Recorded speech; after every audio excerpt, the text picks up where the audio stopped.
নমস্কার, আপনারা দেখছেন খবর বাংলা আর আমি কৃত্তিবাস আপনাদের সাথে খেলার জগতের সব খবর নিয়ে। প্রতিদিনই চলছে পয়েন্টস টেবিলের ফেরবদল, শেষ চারে থাকার লড়াই।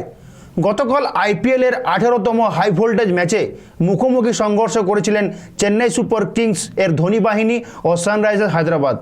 165 রান তাড়া করে বাজিমাত করতে পারল কি সানরাইজার্স হায়দ্রাবাদ? দেখে নেব রিপোর্ট। টাটা আইপিএল 2024-এর শেষ চারে যাওয়ার লড়াই যখন চলছে, ঠিক সেই মুহূর্তে মহেন্দ্র সিং ধোনির চেন্নাই সুপার কিংসের ব্যাক টু ব্যাক ম্যাচে হারের পর প্রশ্ন উঠতে শুরু করছে টিম ম্যানেজমেন্টের ওপর।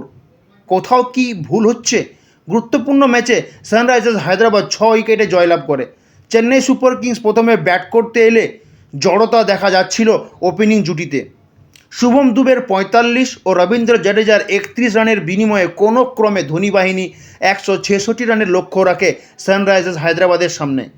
লক্ষ্য তাড়া করতে এসে সানরাইজার্স হায়দ্রাবাদ শুরুটা করলো আক্রমণাত্মকভাবে।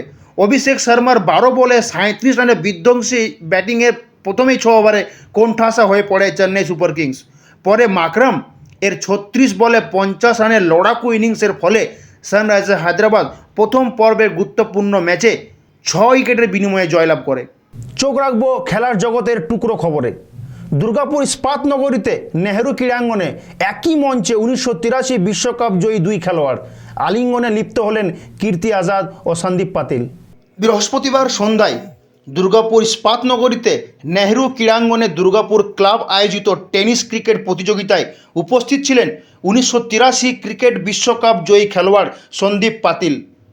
ওনার সাথে একই মঞ্চে উপস্থিত ছিলেন বর্তমানে দুর্গাপুরের তৃণমূল প্রার্থী ও 1983 বিশ্বকাপ জয়ী খেলোয়াড় কীর্তি আজাদ।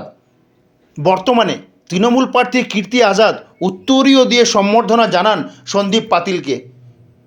ক্রিকেট বিশ্বকাপ জয়ী দুই খেলোয়াড়কে একই মঞ্চে একসাথে দেখতে পাওয়ায় আনন্দে মাতোয়ারা হয়ে উঠল দুর্গাপুরের ক্রিকেটপ্রেমী সমর্থকেরা।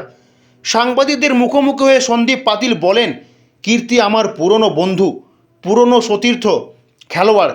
শুনেছি প্রার্থী হয়েছেন। রাজনৈতিকভাবে উত্তর না দিলেও বিশ্বকাপ জয়ী খেলোয়াড় কীর্তি আজাদকে অভিনন্দন জানালেন সন্দীপ পাতিল। সাথে সাথে তিনি জানান, 1983 বিশ্বকাপ জয়ী দলের সমস্ত খেলোয়াড়দের প্রতি আমার অভিনন্দন সব সময় থাকবে। উদ্যোক্তাদের উদ্দেশ্য করে তিনি বলেন, এই খেলার মাঠ খুবই ভালো। মাঠের নজরদারি বাড়ানো হলে রঞ্জি ট্রফির মতো খেলা এখানে খেলানো যাবে। দর্শকদের বল ও জার্সিও বিতরণ করতে দেখা যায় সন্দীপ পাতিলকে। टेनिस बॉल तो एक असली क्रिकेट है ना।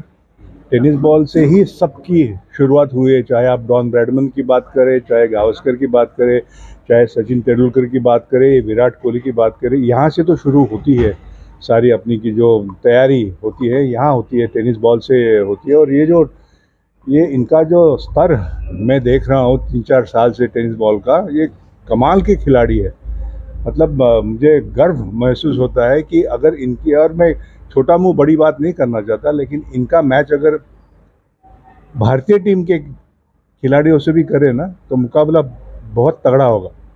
मैं ये इसलिए नहीं कह रहा हूँ कि आज मैं यहाँ आया हूँ, लेकिन जितने सारे टेनिस टूर्नामेंट्स मैंने देखे हैं और जो उन्होंने जैसे सुधार लाया है हमारे इंडियन टीम ने क्रिकेट सीजन बॉल में, वैसे ही सुधार मैं देख रहा हूँ इस टेनिस बॉल के क्रिकेट में। খেলার জগতে সব খবর পাওয়ার জন্য চোখ রাখুন খবর বাংলার পর্দায়।